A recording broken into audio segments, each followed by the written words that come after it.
The chamber glowed with firelight, but it wasn't fire that warmed his skin. It was her. She rose from the pool of swirling blue flames like a vision torn from a dream too dangerous to be spoken aloud. Her eyes burned like molten rubies, her hair a storm of liquid night streaked with streaks of electric azure, her body wrapped in shadows and silk that clung to curves carved by temptation itself. He should have been afraid. He should have been on his knees, trembling at the sight of a goddess who had made kings kneel and empires burn. But he wasn't. He stepped forward, his chest rising with steady breath, his voice quiet yet unyielding as it pierced the silence. I don't want power. I don't want riches. I don't want immortality. Her lips parted, her expression faltering as if no mortal had ever dared speak such words. He was close enough now that the glow of her body bathed his face, tracing every line of his jaw, every scar on his arms. His next words were softer, but heavy with a sincerity that made her immortal heart thrum in her chest. My first wish is you.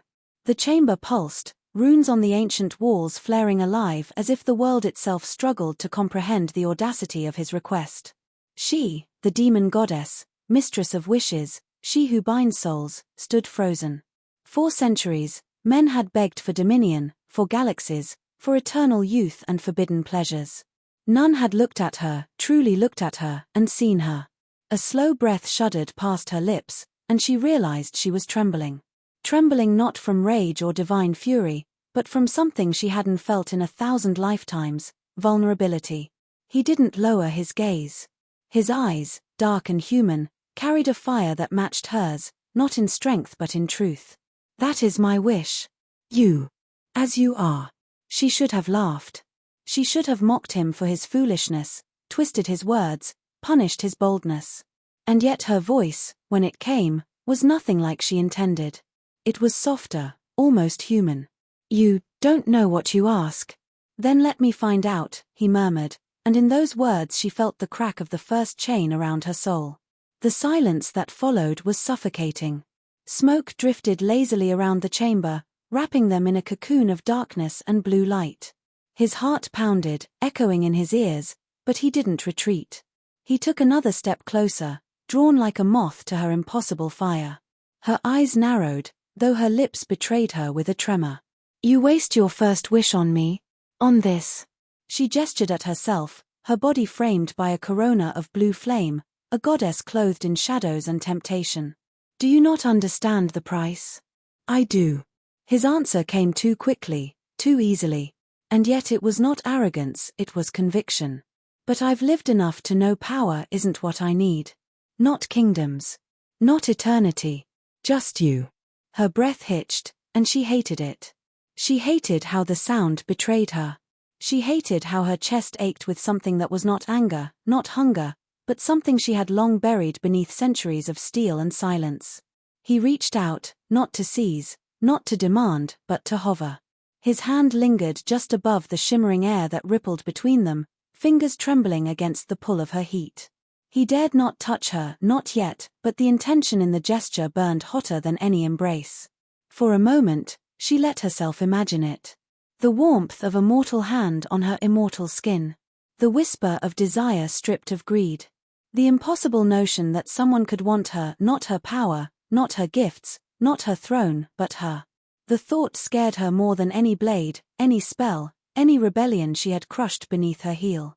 You know nothing of me, she whispered, her voice a melody of warning and longing. I am ruin. I am fire. I am the end of all who seek me. Then let me burn, he replied. Her eyes widened, and for the first time in centuries, she faltered. Her aura flickered, her flames dimmed, as if his words had stolen breath from her lungs. No one had ever spoken to her like that. No one had dared. The silence grew heavy, thick with a tension that neither could escape. Their eyes locked, and she felt the pull, an invisible tether drawing her toward him. His scent, sweat and earth and life, mingled with the sharp tang of ozone that radiated from her. It was intoxicating. Dangerous. The chamber around them groaned as if the stones themselves were protesting the shift in fate. Ancient sigils crackled and hissed, veins of light crawling across the walls. Still, he stood unwavering. Tell me, she asked finally, her voice quieter than the flames around her. Why me? Why not wish for the stars? For worlds to kneel at your feet? His lips curled into the faintest smile, one that held no mockery, no fear. Only truth. Because when I look at you, the stars seem small. Her breath left her in a shiver. She had destroyed lovers, devoured kingdoms, shattered galaxies. Yet a mortal's words unraveled her like silk slipping from bare skin. She wanted to turn away. She wanted to laugh, to sneer, to remind him what she truly was. But she couldn't. Instead, she found herself whispering his name, the syllables tasting different on her tongue this time, not like prey, but like possibility. The chamber darkened as the blue flames surged higher, as though the world itself sensed the shift. She clenched her fists, nails biting into her palms. Be careful what you wish for, she said, though her voice cracked beneath the weight of her trembling heart. He only stepped closer, his hand still hovering just out of reach. I already have. Her eyes fell to that hand, inches from her, so near she could feel the warmth of it against the icy glow of her aura. A hunger she didn't recognize spread through her chest. Not hunger for flesh. Not hunger for control. Hunger for something she had forgotten she could crave. The silence shattered when the pool beneath her roared, flames spiraling as if the fabric of reality strained. The chamber shook, dust raining from above, symbols burning brighter and brighter. Her body ached with the pull to retreat, to vanish into the shadows where she belonged. And yet, she stayed. Her eyes softened, her lips parted, and for the first time in her endless existence, the demon goddess trembled not from fury, but from fear of what he made her feel. Your first wish, she whispered, her voice shaking, may cost you everything. He smiled, steady and unyielding. Then let everything else fall away. The runes cracked, light flooding the chamber, and her name, her true name, long forgotten by the world, slipped from her lips as if she had given him something more than a wish. The silence after his words stretched long and heavy, a silence so deep it made the very stones seem to hold their breath. She stood before him, framed by the blaze of her own power, but for once it felt like the fire was consuming her instead of the world around her. His wish lingered in the air like a spell she could not undo, and the sound of it still echoed in her mind, my first wish is you. She should have laughed by now. She should have turned the world inside out to remind him who she was. But every attempt to summon cruelty fell short, tripped by the way his eyes clung to hers, patient and unyielding. Her voice was softer than she intended when she finally broke the silence. Why do you look at me like that? As though I am, she trailed off, unable to finish, hating herself for it. Like you're more than a goddess. His answer came without hesitation. Like you're a woman who deserves to be seen. The flames surrounding her faltered, dimming to a softer glow. No mortal had ever spoken to her in such a way. No worshipper, no lover, no king, no fool who bargained with her. They all saw the throne, the crown, the abyss that she was. Not her. Not the ache in her voice when she spoke of eternity. Not the loneliness etched into every gesture she had long forgotten could be noticed. You're dangerous, she whispered, though the words lacked their usual bite. So are you, he murmured, stepping closer, slow, deliberate, until the space between them thinned to a fragile veil of heat and breath. Her heart thudded in her chest, a sound she despised because it betrayed her. For centuries, she had been untouchable. A storm. A fire. An end. Yet here she stood, trembling like a girl caught in her first temptation. Your second wish, she said, desperate to regain control, her voice sharpening. Speak it, before I decide your first was a mistake. He smiled faintly, the corners of his mouth curving with that maddening calm of his. I'll save that for later. Her brows furrowed. Later. I don't want to waste them. Not yet. Her laugh came, but it was unsteady, not the cruel melody she intended. Foolish mortal. You play with a fire that will burn you alive. Then I'll let it, he whispered. Her knees nearly weakened, and she hated him for it. She hated the way his words reached into her like a blade of light, cutting past the armor she'd forged over centuries of blood and ash. To distract herself, she studied him more closely.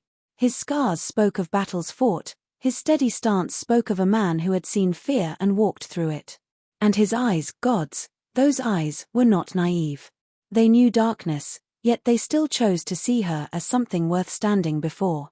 The chamber hummed with restrained power, the walls alive with the ancient script that guarded her prison, her throne, her sanctuary.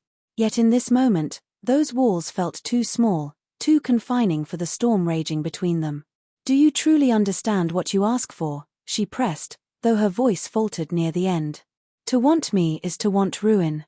His lips curved into a half-smile that should not have softened her as much as it did. "Maybe ruin is worth it." Her breath caught. She wanted to strike him, to scare him into silence, but the truth was she wanted to hear him say more. She wanted to drown in words that made her feel something other than the endless ache of being untouchable.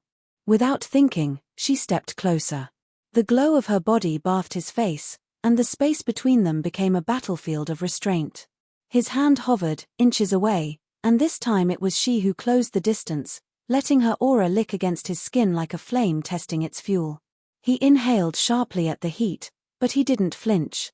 He leaned in, so close she could count the flecks of defiance in his eyes. For a heartbeat, for one dangerous breath, she considered giving in, letting their lips meet, letting the wish twist into something irreversible. Her heart thundered with a sound she had not heard in lifetimes. But then the chamber roared. The flames around them surged high, the runes carved into the stone walls blazing with violent light. The ground beneath their feet trembled, sending cracks racing outward. She tore herself back, her aura snapping into a wall of fire that seared the air. His eyes darted around, steady but alert. "What is it?" Her chest rose and fell as she steadied her breath, her voice lower now, laced with something that was not just anger, but fear. "We are not alone." The shadows at the edge of the chamber shifted, writhing as though alive. A whisper, dark and guttural, slithered through the air, speaking in a language older than stars. Her flames answered in defiance, burning hotter, brighter, but inside she knew the truth. The chains that bound her were stirring. And with them came the Watchers, the ones who would never allow her to be free, the ones who would kill this man for daring to touch her heart. She turned back to him, and for the first time, her eyes betrayed panic. "You should not have wished for me." He stood tall, unwavering. "And yet, I did." Her lips parted to protest, but the chamber shook violently, dust falling in sheets from above, the ancient portal behind her flaring with unnatural light.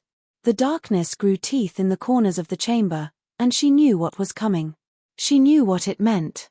And though every instinct screamed for her to push him away, to save him by ending this foolish bond, she couldn't. Not when he looked at her as if she were worth every danger. Their gazes locked, the distance between them filled with fire and fear. She wanted to touch him, to drag him into her arms and claim him before the shadows stole him away. Instead, she whispered his name like a prayer she'd long forgotten how to speak. The chamber split with a sound like worlds breaking apart, and the shadows lunged forward. The shadows surged like a tidal wave, twisting into monstrous shapes that clawed at the walls of the chamber. Her flames lashed out in retaliation, bright arcs of blue fire cutting through the darkness, but every strike seemed to summon more of them. The runes burned hot enough to crack stone, and the ancient air thickened with the scent of ash and despair. He should have been running.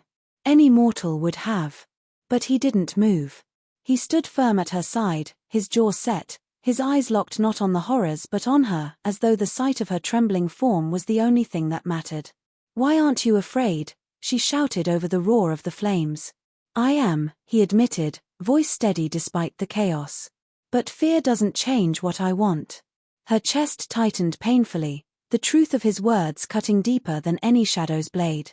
She thrust her arms out, sending a wave of searing light that forced the shadows back into the corners, buying them a moment. Smoke curled around her horns, and her body glistened with the glow of unleashed power. She turned to him, eyes wide with something she hadn't felt in ages, fear not for herself, but for him. "They will destroy you," she whispered. "Everything that binds me will see you as a threat. You cannot stand against it." "Then don't fight them alone," he said, stepping closer, his voice carrying that maddening calm that had undone her from the moment he spoke his wish. "Let me fight with you." Her laugh came broken, half a sob. "You are a mortal man. You have no magic, no strength to match them." "Maybe not," he replied, taking her hand in his at last. The contact was electric, her fire burning against his skin, and yet he held fast. "But I have something they don't." She looked at him, her lips parting, desperate and trembling. "And what is that?" His thumb brushed across her knuckles, and the warmth of his touch seeped into the cracks of her armor. "You." Her heart stuttered violently. His words stripped her bare, exposed her in ways no weapon could. She tried to pull back, but his grip only tightened, not with force, but with quiet conviction. The shadows howled, filling the chamber with 1,000 voices of rage. They slammed against her flames, clawing and writhing, and yet she could barely focus on them. All she could feel was his hand in hers, grounding her, human and impossibly fragile, and yet, in that moment, stronger than any chain that had ever bound her. Her voice broke as she whispered, "Do you know what your second wish could do? You could command me, bind me, twist me to your will. And yet you waste it with words that undo me." His eyes softened, and she hated how much it shook her. "My second wish," he murmured, "is that you stop thinking of yourself as ruin." Her breath caught, flames faltering as if the very world stilled to hear it. The chains groaned in the walls, sparks splitting the air, and yet she could not move. That wish, so simple, so impossible, hit her harder than any spell. You cannot," she whispered, shaking her head violently. "You cannot wish that. I am ruin. I am death. I am." "You're more," he cut in, his voice firm, steady. "You're more than the curse they gave you. You're more than the darkness that binds you." The shadows shrieked, recoiling, as if his words alone burned them. The chamber shook again, runes splintering under the weight of their battle. She stared at him, her lips trembling, her body trembling, and for the first time in eternity, she felt the curse slip just a little. Her knees nearly buckled. She reached for him instinctively, clutching his chest, her claws grazing his shirt but not piercing. He didn't flinch. Instead, he raised his hand to her face, brushing a strand of her glowing hair back from her cheek. "Don't," she breathed, her eyes wide, shimmering with firelight and something perilously close to tears. "Don't make me feel this. It will destroy us both. Or it will save us," he whispered back. The chamber groaned, a roar like thunder splitting the air. The shadows lunged again, furious, their jagged limbs tearing through the firelight. She roared in defiance, hurling them back with a scream that cracked stone and split flame. Power coursed through her, wild and dangerous, but she clung to him even as it surged. The ground split beneath them, ancient stone breaking apart, the pool of blue flame rising higher, threatening to consume everything. She held him close, her aura wrapping around him like a shield, even as she fought to keep control. His hand cupped her face, pulling her gaze back to his. "Look at me," he said, steady, unyielding. "Not them. Not the curse. Just me." Her breath came in ragged gasps, her heart pounding like a drum of war. Her fire flickered wildly, caught between destruction and surrender. His face was so close now, his lips inches from hers, and the world seemed to blur around them. She wanted to run. She wanted to end it. But the truth burned hotter than the flames around her. She wanted him. She wanted the impossible. Their lips brushed, a spark so fierce it silenced the shadows for one heartbeat. The taste of him, mortal and real, mingled with the fire that made her eternal. Her power flared, lighting the chamber in blinding blue, as if the kiss itself was rewriting the ancient runes. The shadows screamed, retreating into cracks, but the chamber itself began to collapse, stones groaning, flames spiraling out of control. Dust rained down, the ceiling splitting open to reveal a night sky drenched in strange stars. She broke the kiss with a gasp, her chest heaving, her body trembling. His arms still held her, his face still close enough that she could feel his breath. And for the first time in 1,000 lifetimes, she realized she was no longer trembling from fear. She was trembling because she wanted more. But before she could speak, before she could claim him again, the ground gave way with a deafening crack, and they fell together into the abyss of fire and night. They plunged into the abyss, swallowed by fire and darkness, their bodies entwined as the world above crumbled into ruin. Heat licked at their skin, the roar of collapsing stone echoing around them, yet neither let go. His arms were around her, hers clutching him as though he were the only tether left in existence. Then the fall ended. They landed in silence, suspended in a place that was not earth, not sky, not flame.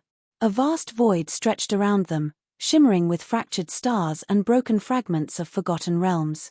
Her flames hovered in the air like dying embers, flickering weakly as though the world itself held its breath. Her chest rose and fell in ragged gasps, her body trembling not from exhaustion but from the pull inside her heart. She had never allowed herself this weakness, never permitted anyone to hold her so close, and yet here she was, wrapped in the arms of a man who had dared to wish for her. He shifted slightly, his voice calm despite the strangeness of where they'd landed. "Where are we?" Her eyes swept the void, the fractured sky, the runes that glowed faintly on the edges of this realm. "Between worlds," she whispered. "The place where I was chained. Where my curse was bound into my blood." His gaze found hers again, steady, searching. "Then this is where we break it." Her heart jolted. "You don't understand. These chains, they were woven by gods older than time itself. No mortal can undo them. Not even I can." He tilted his head, the faintest smile curving his lips. "That's why there's still one wish left." Her breath caught. His words sank into her, heavy, dangerous, hopeful. She shook her head violently, her hair spilling like liquid fire. "No. Don't. If you use your third wish for me, it will bind you forever. It will cost you your freedom, your life, perhaps your soul." He touched her cheek gently, his thumb brushing away the shimmer of tears she hadn't realized had formed. "And what would my life be, knowing I could have freed you and didn't?" Her lips parted, but no words came. She had seen greed in men, hunger in kings, obsession in lovers who thought they could own her. Never this. Never a selflessness that cut her to the core. The void shuddered, the ancient chains coiling in the air like serpents, their runes flaring as if in warning. The Watchers were here. They would not allow this bond to grow. The shadows twisted out of the dark, forming monstrous shapes that howled in fury, ready to tear him apart. She flared her wings of fire wide, her aura burning brighter than it had in centuries. "Stay back," she cried, her voice fierce, desperate. "They will kill you." He didn't flinch. He stood behind her, his hand slipping into hers, anchoring her even as the shadows closed in. His words were quiet, but they struck louder than any scream. "My third wish," he said, eyes locked on hers, "is for you to be free." The void exploded with light. The chains recoiled, hissing and cracking, their ancient bindings unraveling as if struck by lightning. The shadows shrieked, dissolving into smoke as the brilliance spread, searing every corner of the abyss. She cried out, her body arching as power surged through her, burning, breaking, healing. It was agony and ecstasy all at once. The curse she had carried for lifetimes was tearing itself apart inside her, piece by piece, until it shattered like glass. Her flames turned white, pure and searing, cascading around them like a storm of stars. She fell to her knees, trembling, her body bathed in light. The chains were gone. The Watchers were gone. The curse that had bound her for all eternity broken. Her eyes lifted to him, wide and wet, her lips trembling. "Why? Why would you give everything for me?" He knelt before her, his hand lifting her chin, his gaze steady. "Because when I look at you, I don't see ruin. I see the woman who was never allowed to be free. And I love her." Her breath shattered. The words hit her harder than the chains, harder than the flames. Love. A word she had forbidden herself to ever hear again. A word that had become legend, buried beneath centuries of blood. And yet here it was, spoken by a man who had given his final wish not for power, not for survival, but for her. Tears slipped down her cheeks, glowing like liquid fire. Her body trembled as she leaned into him, her lips finding his in a kiss that was no longer forbidden, no longer cursed. It was soft at first, then desperate, then consuming, as though they could pour all the lifetimes they'd lost into this single moment. The void around them shifted, no longer fractured but whole. Stars reformed overhead, blazing brighter than before, galaxies spinning anew. The air tasted of freedom, of beginnings. When they finally broke apart, her forehead rested against his, her voice trembling. "You fool," she whispered, though her smile betrayed her. "Do you not understand? By freeing me, you've bound me to you. My heart is yours now. His smile mirrored hers, weary but full of fire. Then it was the best wish I could have made. She laughed, the sound foreign and beautiful, untainted by centuries of bitterness. Her wings spread wide, shimmering with radiant light instead of shadow. She rose with him in her arms, carrying him as easily as if he were air. The void dissolved into starlight, and together they ascended into a new world, a sky painted with unfamiliar constellations. She was no longer the demon goddess bound by chains. She was free, and she was his.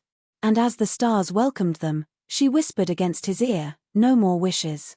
Just forever." He kissed her again, and the universe itself seemed to sigh.